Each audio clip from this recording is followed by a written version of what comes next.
And I'm seeing so many friends. I mean, some of them have approached me to connect them with people in Dubai, or Abu Dhabi mostly.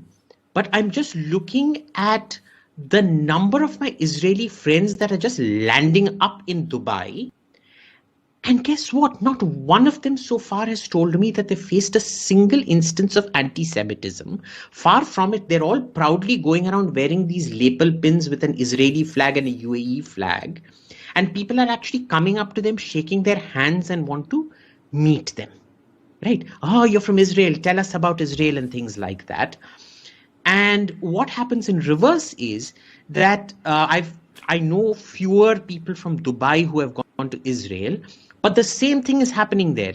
You know, there's a very distinctive Emirati way of wearing the Arab dress and the headgear. And the moment they see that in Israel, they're given absolute VIP treatment. You know, security guys, they're like, you keep telling us. So 2-3 of them went together and they're like, Abhijit, you went on telling us that, you know, Tel Aviv airport is quite unpleasant. You've been taken aside for, extended interrogation because you have so many weird stamps on your passport, Afghanistan, Syria, and all those places. And they're like, how come we don't see that? You know, they were smiling at us. They were saying, welcome to Israel, and wanting to shake hands with us and things like that. So it's mutual.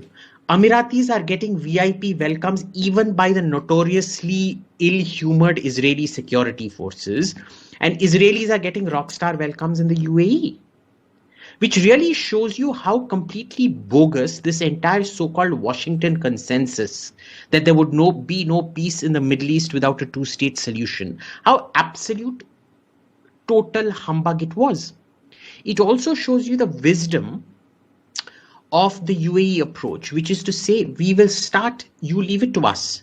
We will keep giving you social freedoms as and when we deem you're fit for it or ready for it. And you will not get political freedoms, full stop.